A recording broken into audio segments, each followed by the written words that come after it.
안녕하세요. 이동일 목사와 함께하는 매일 성경 큐티 시간입니다. 오늘 우리가 함께 나눌 본문은 시편 8편 1절에서 9절 말씀입니다. 여러분, 시편 1편부터 7편까지를 지나오면서 우리는 계속해서 한 가지 흐름을 보았습니다. 복 있는 사람은 어떤 사람인가 였는데요. 그 사람은 하나님께 피하는 사람이었고, 고난 중에도 하나님께 부르짖는 사람이었으며, 억울함 속에서도 하나님이 의로운 재판장이심을 믿고 자기 손으로 복수하지 않고 하나님께 맡기는 사람이었습니다. 그런데 오늘 시편 8편에 오면 분위기가 완전히 바뀝니다.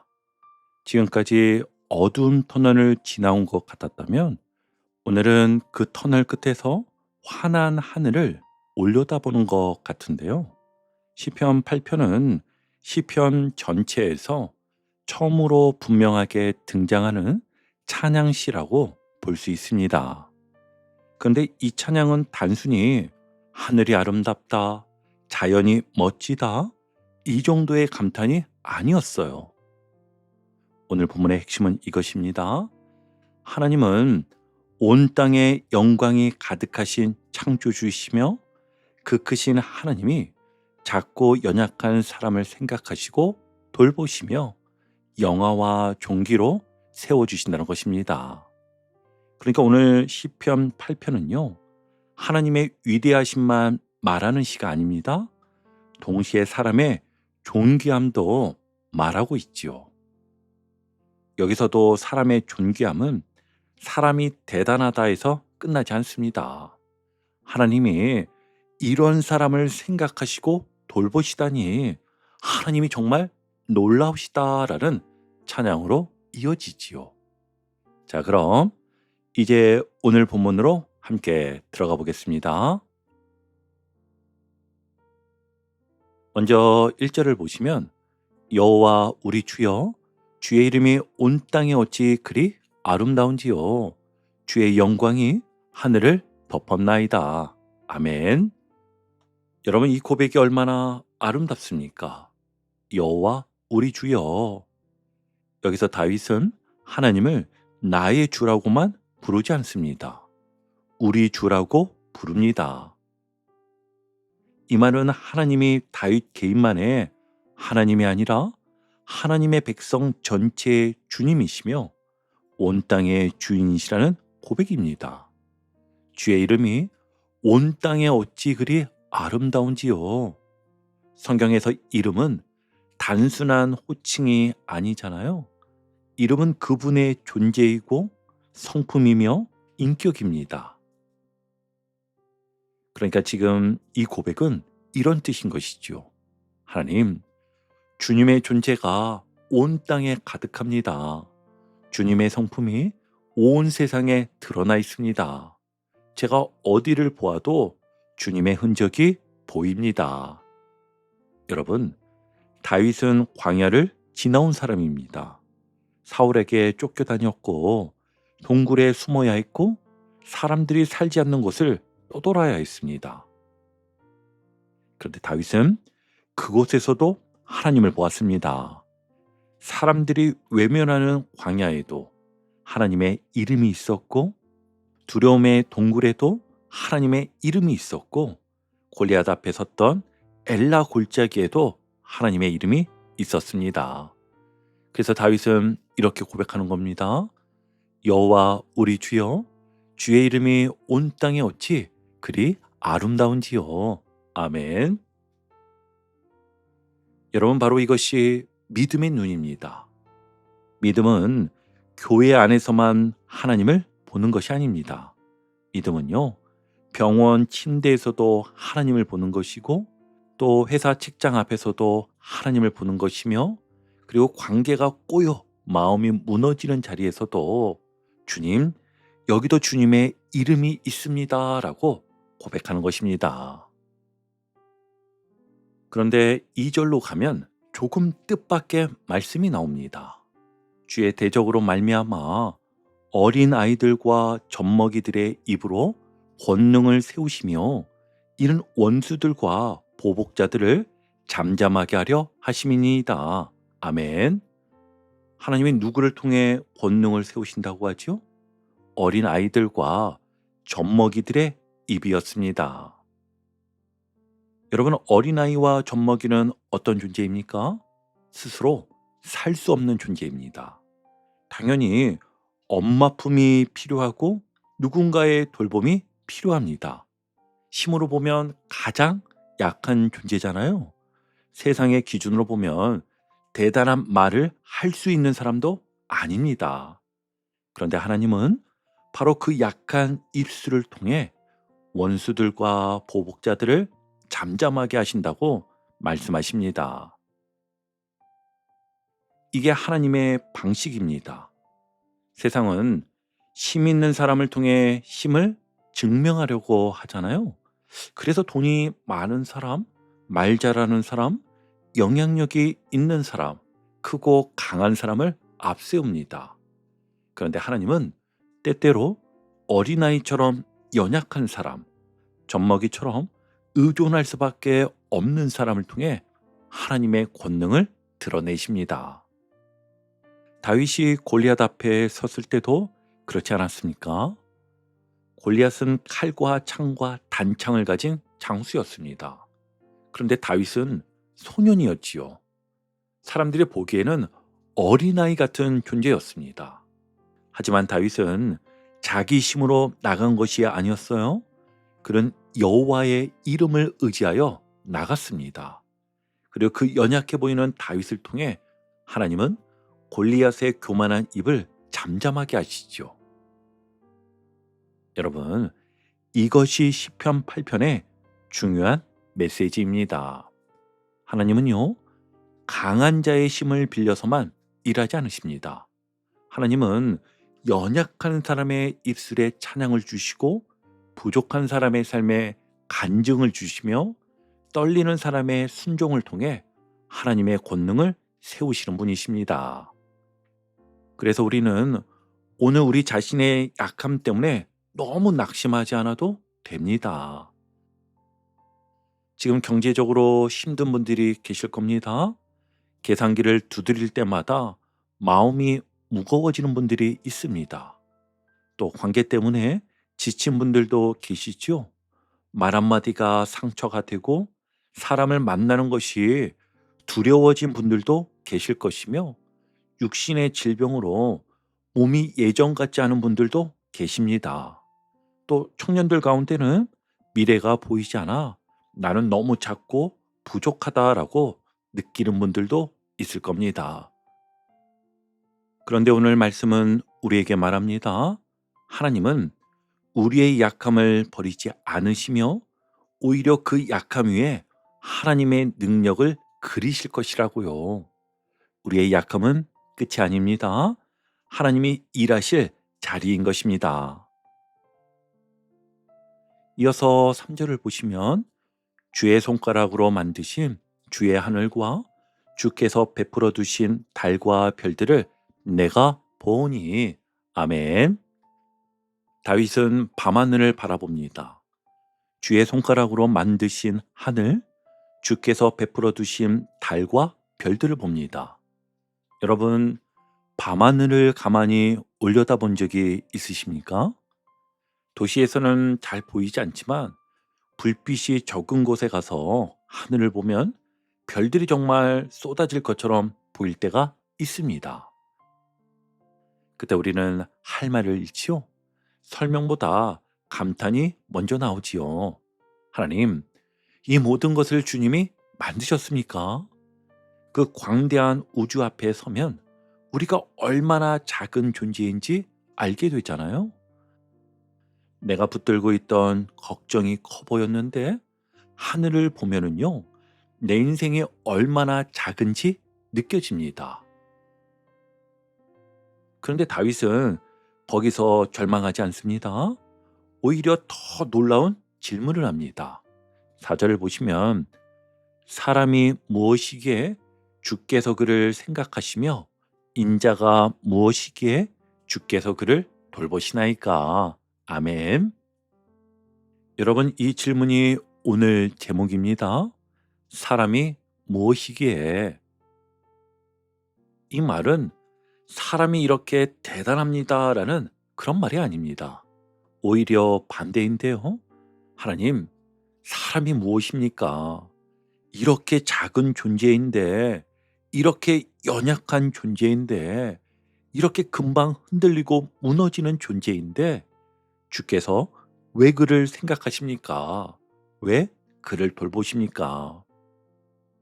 여러분, 이 질문 속에는 크고 놀라운 감격이 담겨 있어요. 하나님이 광대한 우주를 만드셨습니다. 그런데 그 크신 하나님이 이 작은 나를 생각하신다는 것입니다. 나를 잊지 않으신다는 것이며 나를 돌보신다는 것입니다. 오늘 하루 살아내는 마음이 무거운 분들이 계실 텐데요. 아침에 눈을 떴지만 마음이 개운하지 않고 해야 할 일은 많은데 힘이 없고 기도해야 하는 줄 알지만 입술이 잘 열리지 않는 때가 있습니다. 그럴 때 오늘 이 말씀을 붙드시기 바랍니다. 사람이 무엇이기에 주께서 그를 생각하시며 인자가 무엇이기에 주께서 그를 돌보시나이까? 아멘. 나는 나를 자주 잊어버려도 하나님은 나를 잊지 않으십니다. 나는 내 자신이 초라하게 느껴져도 하나님은 나를 생각하십니다. 나는 오늘 하루를 겨우 버티는 것 같아도 하나님은 오늘도 나를 돌보고 계십니다. 그렇다면 여러분, 오늘 우리는 어떻게 살아야 할까요? 저는 다음과 같은 세 가지로 정리해 보았습니다. 우선 먼저 첫 번째는요, 하루의 첫 고백을 바꾸어 보는 겁니다. 아침에 눈 뜨자마자, 오늘도 힘들겠다. 이런 말이 먼저 나오기 쉽습니다. 근데 오늘은 이렇게 고백해 보십시오. 여호와 우리 주여, 주의 이름이 오늘 내 삶에도 아름답습니다. 회사에 가기 전에도, 병원에 가기 전에도, 가정의 일을 시작하기 전에도 이 고백을 먼저 해보십시오. 내 상황이 먼저가 아니라 하나님의 이름이 먼저 보이기 시작할 것입니다. 그리고 두 번째는 내 약함을 부끄러워하지 말고 기도로 바꾸십시오. 주님, 제가 지금 어린아이 같습니다. 젖먹이처럼 아무것도 할 수 없습니다. 그러나 주님을 의지합니다. 이렇게 기도해 보세요. 약함을 숨기면 두려움이 되지만 약함을 하나님께 드리면 믿음의 자리가 되는 것입니다. 그리고 세 번째는 오늘 하루 한 가지 작은 찬양을 회복하십시오. 거창한 찬양이 아니어도 됩니다. 운전하면서 짧게 찬양해도 좋고, 식사 전에 한 문장으로 감사해도 좋고, 잠들기 전 주님, 오늘도 저를 돌보셨습니다. 라고 고백해도 좋습니다. 하나님은 어린아이들과 젖먹이들의 입으로도 권능을 세우시는 분입니다. 그러므로 오늘 내 떨리는 찬양도 하나님은 귀하게 받아주실 줄 믿습니다. 자, 이제 두 번째 단락인데요. 먼저 5절을 보겠습니다.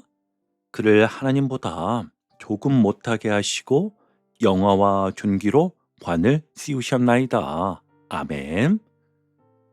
여러분, 이 말씀은 정말 놀라운 말씀입니다. 앞에서 다윗은 이렇게 물었습니다. 사람이 무엇이기에 주께서 그를 생각하십니까? 인자가 무엇이기에 주께서 그를 돌보십니까? 그런데 하나님은 사람을 생각하시고 돌보시는 데서 멈추지 않으셨습니다. 하나님은 사람에게 영화와 존귀로 관을 씌우셨다고 하십니다.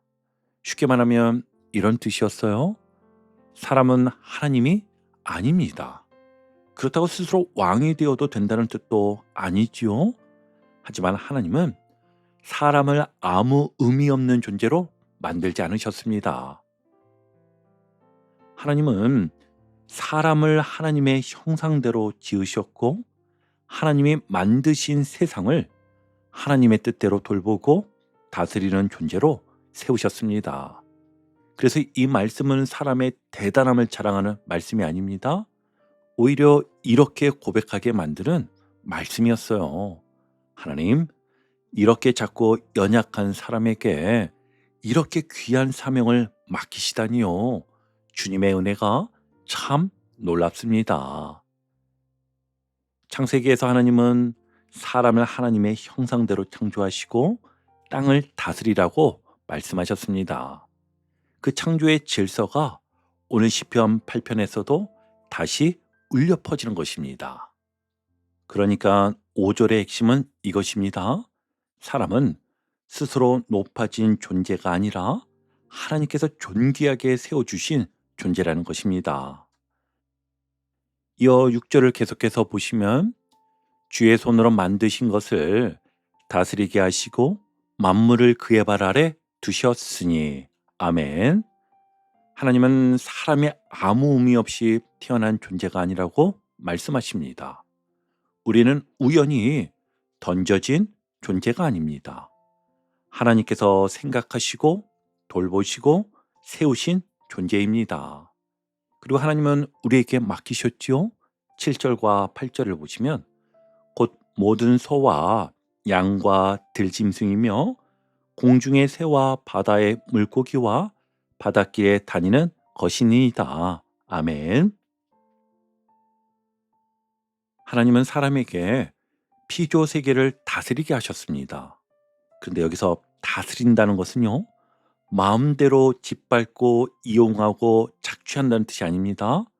성경이 말하는 다스린다는 것은요, 하나님의 뜻을 따라 돌보는 것이고 하나님의 마음으로 맡겨진 것을 책임지는 것입니다. 이는 가정에서도 동일하게 적용이 되는데요. 부모가 자녀를 다스린다는 것은 마음대로 지배하는 것이 아니라 사랑으로 돌보는 것입니다. 교회에서도 그렇습니다. 직분을 맡았다는 것은요, 높아졌다는 뜻이 아니라 더 섬기라는 뜻입니다. 회사에서도 그렇지요. 내게 맡겨진 자료와 사람과 일을 하나님의 뜻 안에서 정직하게 감당하는 것이 성도의 다스림입니다. 여러분, 오늘 말씀은 우리에게 사람의 존귀함을 가르쳐 줍니다. 돈이 많아서 존귀한 것이 아니었어요. 건강해야만 존귀한 것이 아니며 성과가 있어야만 존귀한 것이 아니었고 사람들이 알아줘야만 존귀한 것이 아니었습니다. 우리가 존귀한 이유는요, 하나님이 우리를 생각하시기 때문입니다. 하나님이 우리를 돌보시기 때문이고 하나님이 우리에게 영화와 존귀로 관을 씌우셨기 때문입니다. 그러므로 경제적으로 어려운 성도님들, 여러분의 통장 잔고가 여러분의 가치를 말하지 않습니다. 하나님이 여러분을 생각하십니다. 또 관계로 지친 성도님들, 사람의 말이 여러분의 전부를 규정하지 않습니다. 하나님이 여러분을 돌보십니다. 그리고 육신의 질병 가운데 있는 환우들, 아픈 몸이 여러분의 존귀함을 빼앗아가지 못합니다. 하나님은 오늘도 여러분의 생명을 귀하게 붙드시고 오늘 이 땅에서 살아갈 힘과 용기를 주시는 분입니다. 그리고 이 시편은 성경 전체 안에서 보면 예수님을 바라보게 하는데요. 시브리서는 시편 8편의 말씀을 예수 그리스도와 연결해서 설명합니다. 하나님은 원래 사람에게 세상을 돌보고 다스리는 귀한 사명을 주셨습니다. 하지만 인간은 죄 때문에 그 사명을 온전히 감당하지를 못합니다. 하나님의 형상으로 지음받았지만 죄로 인해 그 존귀함이 깨어진 것이었지요. 그런데 예수님께서 참 사람으로 이 땅에 오셨습니다.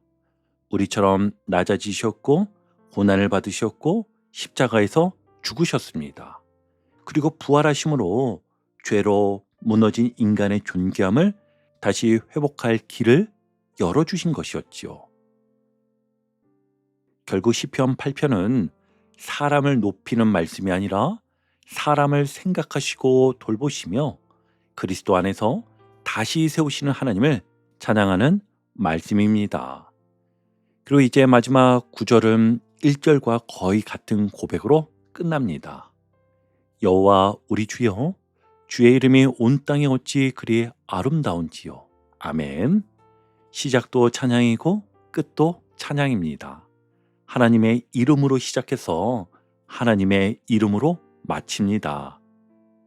여러분, 이것이 성도의 삶인 것입니다. 내 문제로 시작한 하루도 하나님의 이름으로 마칠 수 있습니다. 눈물로 시작한 하루도 하나님의 돌보심을 기억하면 찬양으로 마칠 수 있습니다. 두려움으로 시작한 하루도요, 주님이 나를 생각하신다는 말씀을 붙들면 다시 믿음으로 걸어갈 수 있습니다. 자, 그렇다면 오늘 우리는 이 두 번째 단락의 말씀을 가지고 어떻게 살아야 할까요? 세 가지로 역시 정리해 보았습니다. 제일 먼저는 내 가치를 상황이 아니라 하나님께 묻으십시오. 오늘 마음이 무너질 때 이렇게 말하는 겁니다. 내 형편이 나를 말하지 않는다. 하나님이 나를 생각하신다. 하나님이 나를 돌보신다. 그리고 이 고백을 반복해 보세요. 비교가 올라올 때마다, 자책이 올라올 때마다, 사람의 평가가 마음을 흔들 때마다 4절 말씀을 붙드는 겁니다. 사람이 무엇이기에 주께서 그를 생각하시며 인자가 무엇이기에 주께서 그를 돌보시나이까. 아멘. 그리고 두 번째는 내게 맡겨진 작은 세계를 돌보십시오. 하나님은 우리에게 온 우주를 한꺼번에 맡기지 않으셨습니다. 오늘 내게 맡기신 작은 자료부터 돌보게 하십니다. 가정에서는 말 한마디를 따뜻하게 바꾸어 보세요. 교회에서는 누군가를 판단하기보다 먼저 격려하는 겁니다.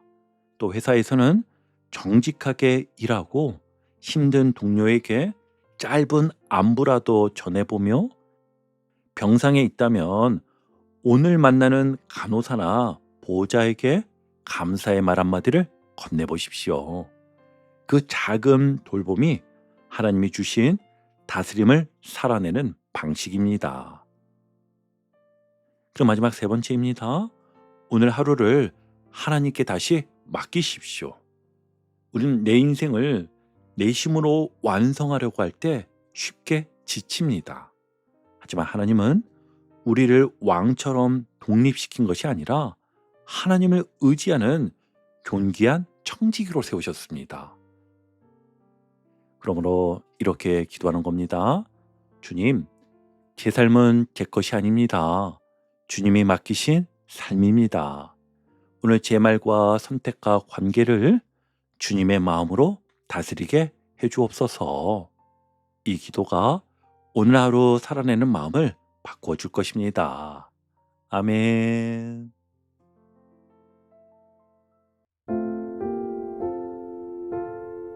오늘도 복음의 기쁨과 확신으로 승리하는 하루 되시길 축복합니다. 함께 해주셔서 감사합니다. 내일 큐티 시간에 다시 뵙겠습니다.